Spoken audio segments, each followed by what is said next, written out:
আমরা পয়েন্ট কি সেটা জানছি, বিন্দু কি জানছি, রেখা জানছি, তারপরে অ্যাঙ্গেল জানছি, অ্যাঙ্গেল বা কোণের ভিতরে আরও অনেক ধরনের বিভাজন আছে, অনেক কিছু আছে, সেই কোণগুলো আমরা জানছি। এখন আমরা বিভিন্ন জ্যামিতিক আকৃতি আর কি নিয়ে কথা বলবো। প্রথমেই আসবো ত্রিভুজ।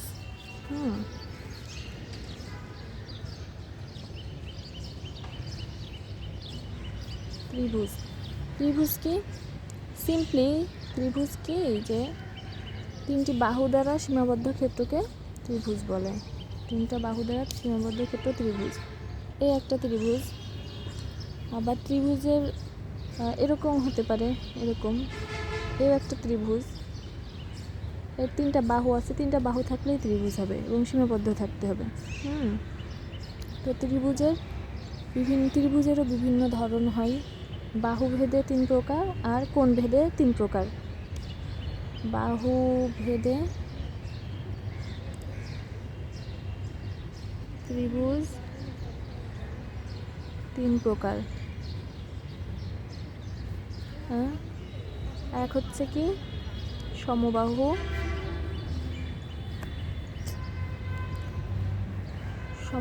ত্রিভুজ,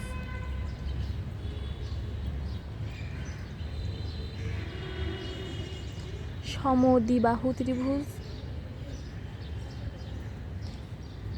আর 3 বিষমবাহু ত্রিভুজ। বিষমবাহু ত্রিভুজ, ঠিক আছে। সমবাহু ত্রিভুজ কি? সম মানে সমান, বাহু মানে বাহু, তো হ্যাঁ, বাহু মানে এই যে একটা সাইড, এটা তো সমান যেই ত্রিভুজ, মানে তিনটা বাহুই যার সমান, তিনটা বাহুই সমান, এটা সমবাহু। এইটা যদি এ বি সি এই একটা ত্রিভুজ হয়, তাহলে এই এ বি বাহু, এসি বাহু এবং বিসি বাহু, এই তিনটা বাহুই পরস্পর সমান। এই যে সমান বোঝানোর জন্য অনেক সময় এই যে এরকম চিহ্ন দেয়, তিনটা বাহুই সমান, এটা সমবাহু, ঠিক আছে। সমবাহু কি জানলাম। এখন সমদ্বিবাহু। সম মানে তো সমান, দ্বি মানে 2, আর বাহু মানে তো একটা পাশ। তাহলে যেই ত্রিভুজের 2টা বাহু পরস্পর সমান, এই যে যদি এমন হয় এ বি সি, এই 2টা সমান এবং এইটা অন্য আর কি, তাহলে এটা সমদ্বিবাহু ত্রিভুজ। এই ত্রিভুজের তাহলে এ বি বাহু সমান এসি, তাই না? আর এই সমবাহুতে কি ছিল? এ বি সমান বিসি সমান সি এ বাহু, ঠিক আছে, বা এসি বাহু। এবার বিষমবাহু ত্রিভুজ কি? বিষম মানে একটাও সমান না, একটা বাহু পরস্পর সমান না, সেটা হচ্ছে বিষমবাহু ত্রিভুজ। সেটা কেমন? এইটা মনে কর এতটুকু হলো, এটা আবার এত বড় হলো, এটা আবার এত বড়, তো এ বি সি। তো বিষমবাহু ত্রিভুজের মানে কি? যে এটা এটা এটা একটাও সমান না, তাহলে এ বি ইজ নট সমান না চিহ্ন, এটা এই চিহ্নটা মানে সমান নয়। বিসি সমান নয়, এসি, এটা বিষমবাহু। আচ্ছা, বিষমবাহু বানানটা ভুল হয়েছে কিনা একটু চেক করে দেখিস। দন্তের স হতে পারে, আমি নট শিওর, আমি বাইরে এসে পড়াচ্ছি তো, নাহলে আমি চেক করে দিতাম এখনই। আর এটা সমদ্বিবাহু,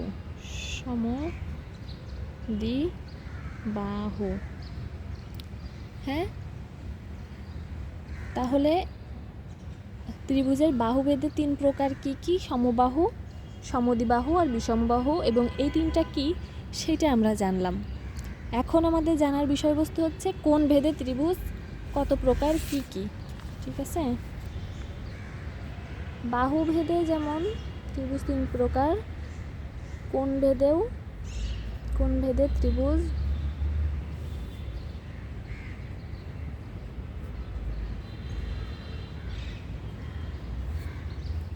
3 প্রকার। এক সমকোণী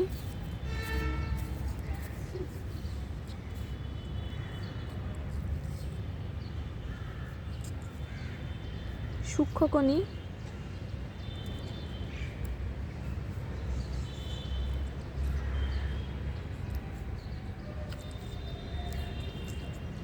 আর 3 স্থূলকোণী।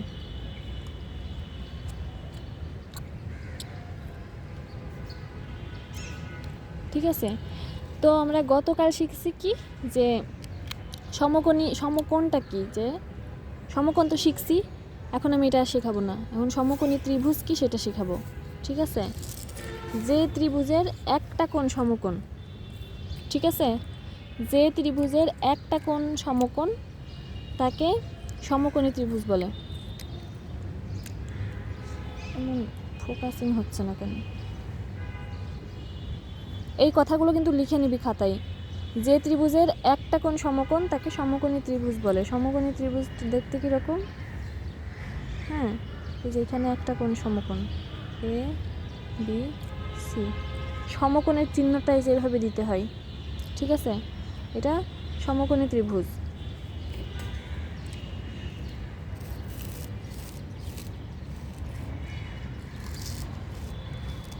তারপরে কি সূক্ষ্মকোণী। সূক্ষ্মকোণী ত্রিভুজটা কি? যে ত্রিভুজের, তারপরে আসবে আমার সূক্ষ্মকোণী। সূক্ষ্মকোণী ত্রিভুজটা কি? যে ত্রিভুজের, খুব খেয়াল করতে হবে, সমকোণী ত্রিভুজের একটা কোণ সমকোণ ছিল, সূক্ষ্মকোণী ত্রিভুজের যে ত্রিভুজের 3টা কোণই সূক্ষ্মকোণ, যে ত্রিভুজের 3টা কোণই সূক্ষ্মকোণ সেটা সূক্ষ্মকোণী ত্রিভুজ। ঠিক আছে, তাহলে 3টা কোণই সূক্ষ্মকোণ হবে, 3টাই সূক্ষ্মকোণ, সেটা সূক্ষ্মকোণী। ঠিক আছে, আর স্থূলকোণী কি? যে ত্রিভুজের একটা কোণ স্থূলকোণ। ফোকাস হচ্ছে না কেন? যে ত্রিভুজের একটা কোণ স্থূলকোণ সেটা হচ্ছে স্থূলকোণী ত্রিভুজ। ঠিক আছে,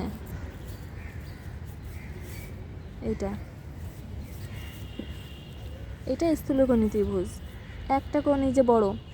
আবার দেখো যে সূক্ষ্মকোণী ত্রিভুজের, আমি সমকোণী ত্রিভুজের ক্ষেত্রে বলছিলাম কি যে ত্রিভুজের একটা কোণ সমকোণ সেটা সমকোণী ত্রিভুজ, কিন্তু সূক্ষ্মকোণীর সময় কিন্তু বলছি যে 3টা কোণই যার সূক্ষ্মকোণ। আমি যদি বলতাম যে একটা কোণ সূক্ষ্মকোণ সেই সূক্ষ্মকোণী, তাহলে তো এটাও সূক্ষ্মকোণী ত্রিভুজ হতো, কারণ এই দুইটা কোণ তো সূক্ষ্মকোণ, এই যে ছোট একটা হচ্ছে বড়। আর তাহলে এটা মনে রাখতে হবে, সূক্ষ্মকোণী ত্রিভুজের 3টা কোণই সূক্ষ্মকোণ হতে হবে, আর স্থূলকোণী ত্রিভুজের একটা কোণ স্থূলকোণ বা 90 ডিগ্রির থেকে বড় একটা কোণ। ঠিক আছে, স্থূলকোণী ত্রিভুজ। তাহলে কোণ ভেদে ত্রিভুজ কত প্রকার এবং বাহুভেদে ত্রিভুজ কত প্রকার এটা আমরা জানলাম। এবং এখন আরেকটা জিনিস জানতে হবে যে ত্রিভুজের, সেটা যে কোনো ত্রিভুজ তুই যেভাবেই আঁক, যত খুশি তত, তোর যা মন চাই তুই তাই আঁক, কিন্তু যে ত্রিভুজের 3 কোণের যোগফল 180 ডিগ্রি হতেই হবে, এটা খুবই গুরুত্বপূর্ণ। ত্রিভুজের 3 কোণের যোগফল কত বললাম? 180 ডিগ্রি। ঠিক আছে, 180 ডিগ্রি মানে 90 প্লাস 90। তাহলে তোকে যদি বলা হয় এই যে এটা সমকোণ মানে এটা 90 ডিগ্রি, তাহলে এ কোণ আর সি কোণ মিলে কত হবে? এ কোণ যোগ সি কোণ, এটা যোগ 90 ডিগ্রি হবে। ঠিক আছে, কারণ এটাই 90 ডিগ্রি, আর এখানে মিলে 90 ডিগ্রি হবে, সেই 90 আর এই 90 যোগ করলে 180 এখানে হবে। ঠিক আছে, এখানেও কিছু কিছু আছে, এখানে যদি 60 ডিগ্রি হয়, সাপোজ 70 ডিগ্রিও হতে পারে, যা খুশি তাই হতে পারে। 60 ডিগ্রি হয়, এটা 60 ডিগ্রি, এটা 60 ডিগ্রি, 318, 180 ডিগ্রি। ঠিক আছে, সেমভাবে এখানে এটা তাহলে 90 ডিগ্রির থেকে বড়, তাহলে এই দুইটা যোগ করলে অবশ্যই 90 ডিগ্রির থেকে ছোট হবে। ওকে, তাহলে এই জিনিসটা খুবই গুরুত্বপূর্ণ, ত্রিভুজের 3 কোণের যোগফল 180 ডিগ্রি। এটা খুব মনে রাখবি, সারা জীবন মনে রাখা লাগবে এটা। হ্যাঁ, এরপর তাহলে ত্রিভুজের মোটামুটি সব হলো, এখন ত্রিভুজের ক্ষেত্রফল নির্ণয়ের সূত্র। ঠিক আছে, ত্রিভুজের ক্ষেত্রফল নির্ণয়ের সূত্র ছোটোবেলায় শিখছিস, ক্লাস 3-4 শিখছিস যে কি ত্রিভুজের ক্ষেত্রফল সমান কি, ত্রিভুজের ক্ষেত্রফল। আচ্ছা ক্ষেত্রফল জিনিসটা কি তুই জানিস কি? ক্ষেত্রফল জিনিস কি দৈর্ঘ্য গুণ প্রস্থ, মানে একটা জায়গায় কতটুকু জায়গা আছে, ঠিক আছে, কতটুকু জায়গার পরিমাণ আছে সেটার একটা পরিমাপ। হ্যাঁ, তল কতটুকু আছে, যদি এই খাতার পেজের কথা বলি তাহলে এখানে তল কতটুকু আছে, ঠিক আছে, এটা কীভাবে পরিমাপ করবি, এটার ক্ষেত্রফল নির্ণয় করে এটা পরিমাপ করতে পারবি। এখন ত্রিভুজের ক্ষেত্রফল নির্ণয়ের সূত্র আমরা কি জানি, এরিয়া, ক্ষেত্রফলের ইংরেজি হচ্ছে এরিয়া, এরিয়া বা ক্ষেত্রফল। ক্ষেত্রফল একটু ভালো করে লিখে নিস, ক্ষেত্রফল। এর এরিয়াকে এ দিয়ে প্রকাশ করা হয় অনেক সময় না, বেশিরভাগ সময় এ দিয়ে প্রকাশ করা হয়। তো এ সমান ত্রিভুজের ক্ষেত্রে এ সমান হাফ ইন্টু ভূমি ইন্টু উচ্চতা, ঠিক আছে। এটা যে কোনো ত্রিভুজের ক্ষেত্রে, সমকোণী ত্রিভুজের ক্ষেত্রে, সূক্ষ্মকোণী ত্রিভুজের ক্ষেত্রে, স্থূলকোণী সব ধরনের ত্রিভুজের ক্ষেত্রে এই একই সূত্র, হাফ ইন্টু ভূমি গুণ উচ্চতা। এখন উচ্চতা জিনিসটা কি সেটার একটা ধারণা নিতে হবে। যদি এরকম একটা ত্রিভুজ হয়, উচ্চতা মানে কি, ভূমির উপরে একটা লম্ব আঁকলে সেটার যতটুকু দৈর্ঘ্য হয় সেটা উচ্চতা, ঠিক আছে। লম্ব আঁকবো কি, এটা যদি ভূমি হয়, সাপোজ এ বি সি, এই একটা ত্রিভুজ, এটার ত্রিভুজ, এখন এর ভূমি ধরলাম এটা বিসি হচ্ছে ভূমি। উচ্চতা মানে কি, এই শীর্ষবিন্দু থেকে ভূমির উপরে আমি একটা লম্ব আঁকবো মানে কি, বিসি এর উপরে এসে যেন এই বাহুটা 90 ডিগ্রি কোণ উৎপন্ন করে। তা সাপোজ এটার নাম দিলাম এডি, ঠিক আছে। তাহলে এর ভূমি আমি বলছিলাম বিসি, এই বিসিটা এর ভূমি, আর উচ্চতা কি এডি, ঠিক আছে। তাহলে সূত্র অনুসারে আমার ত্রিভুজের ক্ষেত্রফল কি হবে, হাফ এই সমান, তাহলে হাফ ভূমি আমার ছিল বিসি গুণ উচ্চতা কি ছিল এডি, এটা হবে, ঠিক আছে। এখন একটা সমকোণী ত্রিভুজের কথা যদি বলি, এরকম সাপোজ এ বি সি, এখন এই সমকোণী ত্রিভুজের এখানেই তো একটা লম্ব আঁকা আছে, তাহলে এই ত্রিভুজের উচ্চতা কত হবে, এ বি এই ত্রিভুজের উচ্চতা, ঠিক আছে। খুব গুরুত্বপূর্ণ কথা বলতেছি, কিন্তু খুবই গুরুত্বপূর্ণ, এ বি, আর এর ভূমি কিন্তু বিসি হবে। এখানে মনে হতে পারে তাহলে তো আমি এখানে ডিসি আর এডি গুণ করলেই তো হতো, না, এখানে বিসিআই নিতে হবে, হাফ ইন্টু ভূমি পুরাটা ইন্টু উচ্চতা, এখানে পুরাটা নিবি ইন্টু উচ্চতা, শীর্ষবিন্দু থেকে এখানে লম্ব আঁকলে এই পয়েন্টে চলে আসছে এটা, ঠিক আছে। তাহলে এই ক্ষেত্রে এরিয়া কি হবে, এই সমান হাফ ইন্টু এ বি উচ্চতা ইন্টু বিসি, ঠিক আছে, মনে থাকবে।